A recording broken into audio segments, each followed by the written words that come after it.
जिला कृषि अधिकारी विकास किशोर ने बताया कि क्षेत्र के विभिन्न गांवों से किसानों के एक साथ आ जाने के कारण दिक्कत हो रही है। उन्होंने बताया कि अब 20 भंडार केंद्रों पर किसानों की न्याय पंचायतवार सूची चस्पा कराई जा रही है। एक दिन में एक न्याय पंचायत के किसानों को बुलाकर वितरण कराया जाएगा ताकि सभी किसानों को खाद मिल जाए।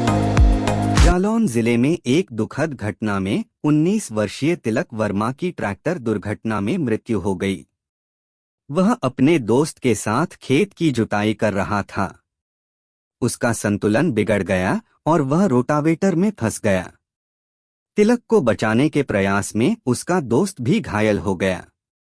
तिलक की मौत के बाद से उसकी मां का रो रो कर बुरा हाल है। सीएम योगी ने कहा कि देवघर का कंकड़ कंकड़ शंकर है। श्रावण मास में यहां लाखों श्रद्धालु आते हैं।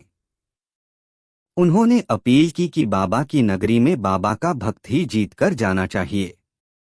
झामुमो कांग्रेस व राजद पर हमला करते हुए योगी ने कहा कि स्वार्थ के लिए यह लोग आपके जीवन सुरक्षा और भोली भाली बेटियों के इज्जत से खिलवाड़ करते हैं, लव जिहाद को बढ़ावा दे रहे हैं। फूलपुर विधानसभा उपचुनाव में बसपा ने अपनी पूरी ताकत झोंक दी है। खोई सीट वापस पाने के लिए बसपा के कार्यकर्ता पसीना बहा रहे हैं। प्रत्याशी जितेंद्र कुमार सिंह और पार्टी के रणनीतिकार जीत की रणनीति पर काम कर रहे हैं। ब्राह्मण, ठाकुर और अनुसूचित जाति के वोटों को एकजुट करने के प्रयास में पार्टी के नेता घर घर पहुंच रहे हैं ताकि चुनावी मैदान में जीत हासिल की जा सके। लखनऊ जागरण संवादी 2024 लखनऊ विश्वविद्यालय के मालवीय सभागार में आयोजित जागरण संवादी में राजनीति, साहित्य और सिनेमा जगत की हस्तियों ने अपने विचार रखे। 2 दिनों तक चले इस कार्यक्रम में 30 से अधिक वक्ताओं ने हिस्सा लिया। संवादी के सत्रों में साहित्य में बंटवारा, संविधान और आरक्षण, फिल्मी दुनिया के अनसुने किस्से जैसे कई विषयों पर चर्चा हुई। उत्तर प्रदेश की राज्यपाल आनंदीबेन पटेल ने मुइनुद्दीन चिश्ती भाषा विश्वविद्यालय के 9वें दीक्षा समारोह में छात्रों को संबोधित किया। उन्होंने कहा कि वर्तमान समय में हर किसी को नौकरी मिलना संभव नहीं है, इसलिए छात्रों को अपने कौशल को विकसित कर स्वरोजगार की दिशा में काम करना चाहिए। समारोह में राज्यपाल ने सभी विषयों के टॉपर छात्र छात्राओं को पदक और उपाधि भी दी। उत्तर प्रदेश में अब 50 बेड से कम वाले निजी अस्पतालों और नर्सिंग होम्स को सारी जानकारी अस्पताल के बाहर लगे पब्लिक बोर्ड पर देनी होगी। इसके साथ ही छोटे अस्पतालों को 5 साल के लिए पंजीकरण मिलेगा। इन अस्पतालों को द क्लिनिकल स्टैब्लिशमेंट एक्ट 2010 के तहत पंजीकरण और सभी जरूरी सुविधाओं की जानकारी सार्वजनिक रूप से प्रदर्शित करनी होगी।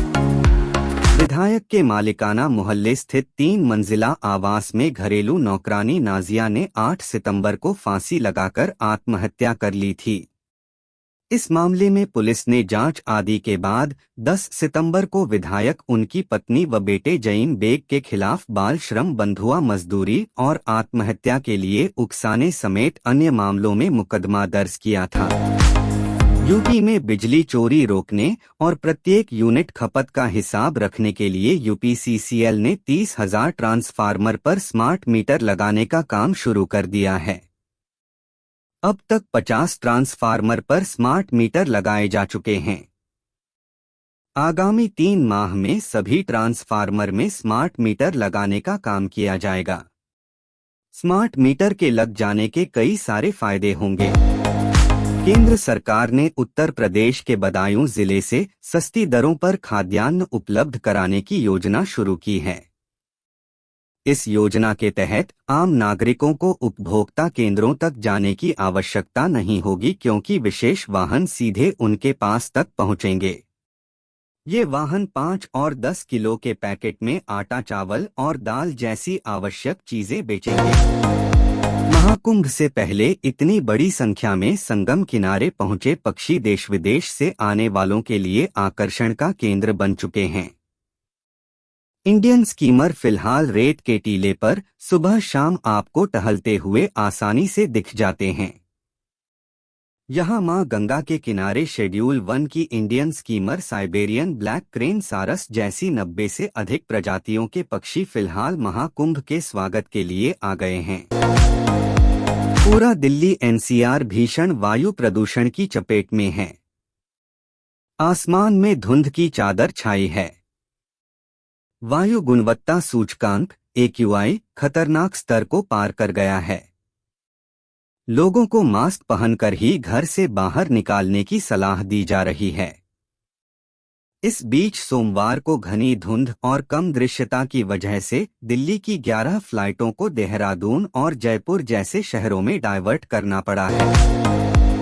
असेंबली इलेक्शन 2024 महाराष्ट्र और झारखंड में सोमवार शाम से चुनावी अभियान समाप्त हो गए हैं और अब 20 नवंबर को वोट डाले जाएंगे। इसमें महाराष्ट्र की सभी सीटों और झारखंड की 38 सीटों पर मतदान होगा। दोनों राज्यों में 23 नवंबर को मतगणना होगी एवं चुनाव के नतीजे घोषित किए जाएंगे। पढ़े दोनों राज्यों में क्या है सियासी समीकरण। बीजेपी के राष्ट्रीय अध्यक्ष जेपी नड्डा ने आज महाराष्ट्र के बेलापुर में एक जनसभा को संबोधित किया। इस दौरान उन्होंने कहा कि महाराष्ट्र के विकास के लिए एनडीए प्रतिबद्ध है। जनता के प्रति एनडीए जवाबदेह है। इस दौरान उन्होंने उद्धव ठाकरे और राहुल गांधी पर भी निशाना साधा। महाराष्ट्र में 20 नवंबर को वोटिंग होगी और 23 नवंबर को नतीजे आएंगे। तमिल अभिनेता राजनेता विजय ने 2026 के विधानसभा चुनाव से पहले अपनी पार्टी तमिलगा वेत्री कजगम टीवीके और ऑल इंडिया अन्ना द्रविड़ मुनेत्र कड़गम के बीच गठबंधन की बात को खारिज कर दिया है। उन्होंने एक्स पर पोस्ट किया। विजय की पार्टी ने एक प्रमुख तमिल दैनिक की एक रिपोर्ट को हरी झंडी दिखाई और कहा कि एआईएडीएमके के साथ समझौते की अफवाहें पूरी तरह से झूठी बिना सबूत के थीं। भारत और तिब्बत की सीमा पर स्थित केपांग ला रणनीतिक रूप से बेहद अहम है। 1962 में भारत चीन युद्ध के दौरान सियांग घाटी में स्थित गेलिंग के ग्रामीणों ने भारतीय सेना की मदद की थी। यही वजह है कि केपांग ला भारतीय सैनिकों और ग्रामीणों के बलिदान का साझा प्रतीक है। हर साल भारतीय सेना यहां अपना सर्वोच्च बलिदान देने वाले नायकों के सम्मान में केपांग दिवस मनाती है। राजस्थान के दौसा से एक हैरान कर देने वाली घटना सामने आई है। यहाँ पर एक शादी की खुशियां उस समय मातम में पसर गईं जब एक व्यक्ति ने अपनी कार से 7 लोगों को कुचल दिया। दुल्हन के गांव पहुंची बारात तो कार चलाने वाले शख्स ने कथित तौर पर विवाह स्थल के बाहर पटाखे फोड़ने को लेकर दुल्हन के रिश्तेदारों से झगड़ा किया। केरल के बैंकों में एनआरसी ग्राहकों की संख्या ज्यादा है। यही वजह है कि केरल के कई बैंक एनआरसी कस्टमर्स को अपनी ओर आकर्षित करने में लगे हैं। राज्य में अपनी सेवा दे रहे बैंक ग्राहक संबंध को गहरा करने के लिए खाड़ी देशों में अपने परिचालन को मजबूत कर रहे हैं। सैलरी पाने वाले एनआरआई को टारगेट करते हुए केरल के साउथ इंडियन बैंक ने एक स्कीम निकाली है। केरल की रहने वाली 13 साल की अन्ना मैरी ने अफ्रीका की सबसे ऊंची चोटी माउंट किलिमंजारो को फतह किया है। इसके साथ वे सबसे कम उम्र की महिलाओं में से एक बन गई हैं जिसने ये कमाल किया हो। इस बहादुरी के लिए मैरी को स्थानीय गाइडों सिम्बा नाम दिया है। मैरी ने इससे पहले जुलाई में हिमालय में फ्रेंडशिप माउंट पर विजय प्राप्त की थी। पीएम मोदी प्रधानमंत्री नरेंद्र मोदी को कई विदेशी सरकारों की तरफ से अब तक शीर्ष नागरिक सम्मानों से नवाजा जा चुका है। रविवार को इस फहरिस्त में एक और सम्मान जुड़ गया और यह बेहद खास भी है क्योंकि पीएम मोदी से पहले सिर्फ ब्रिटेन की पूर्व महारानी स्वर्गीय एलिजाबेथ को यह सम्मान वर्ष 1969 में दिया गया था। पढ़े क्या है इसकी अहमियत। तारक मेहता का उल्टा चश्मा सीरियल अक्सर विवादों में घिरा रहता है। इस शो के प्रोड्यूसर असित मोदी और स्टार कास्ट के बीच बहस के किस्से लगातार आते रहते हैं। अब अपडेट सामने आया है कि जेठालाल का किरदार निभाने वाले दिलीप जोशी के साथ शो के प्रोड्यूसर का झगड़ा हो गया है। चलिए इससे जुड़ी डिटेल्स जानते हैं। ऋचा चड्ढा और अली फजल ने हाल ही में अपनी बेटी को वेलकम किया है। कपल ने बेटी का नाम जुनेरा इदा फजल रखा था। अब ऋचा ने इदा का पहला वीडियो सोशल मीडिया पर शेयर किया है, जो काफी क्यूट है। एक्ट्रेस ने पति अली फजल के लिए भी पोस्ट में खास बात लिखी है। फैंस वीडियो पर जमकर कमेंट कर रहे हैं। आज फिल्म इंडस्ट्री में जाने कितनी ही अभिनेत्रियां हैं जो अपनी पर्सनल लाइफ से ज्यादा प्रोफेशनल लाइफ को महत्व देती हैं। करियर बनाने के लिए एक्ट्रेसेस अपनी शादी को भी टाल देती हैं। मगर पहले के वक्त में एक ऐसी एक्ट्रेस थीं जिन्होंने करियर के पीक पर शादी कर फिल्मों से दूरी बना ली। आज वो फिल्मों में खासा एक्टिव हैं और अपने अभिनय का जादू भी चला रही हैं। बागी 4 फर्स्ट पोस्टर अभिनेता टाइगर श्रॉफ की बागी फ्रेंचाइजी उनके एक्टिंग करियर के लिए बड़ा ब्रेकथ्रू साबित हुई है। पिछले 4 सालों से हिट फिल्मों के लिए तरस रहे टाइगर से फ्लॉप फिल्मों का कलंक मिटाने के लिए अब बागी 4 की अनाउंसमेंट कर दी गई है। लेटेस्ट पोस्टर के साथ फिल्म की रिलीज डेट भी पर्दा उठा है। करण अर्जुन को सिनेमाघरों में एक बार फिर रिलीज किया जा रहा है। 22 नवंबर से दर्शक फिल्म को बड़े पर्दे पर देख पाएंगे। इस बीच फिल्म से जुड़े कई रोचक किस्से सुनने को मिल रहे हैं। फिल्म निर्माता राकेश रोशन ने खुलासा किया है कि ऋतिक रोशन फिल्म के सेट पर कई बार बीमार पड़ जाते थे। आइए जानते हैं कि क्या है ये पूरा किस्सा।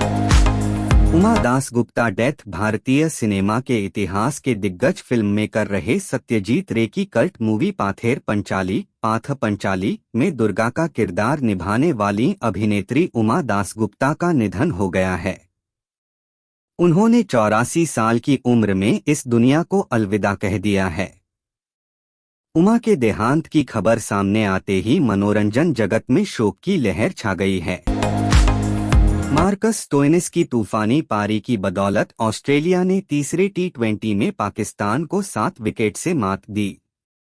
इसके साथ ही ऑस्ट्रेलिया ने T20 सीरीज पर भी कब्जा जमाया।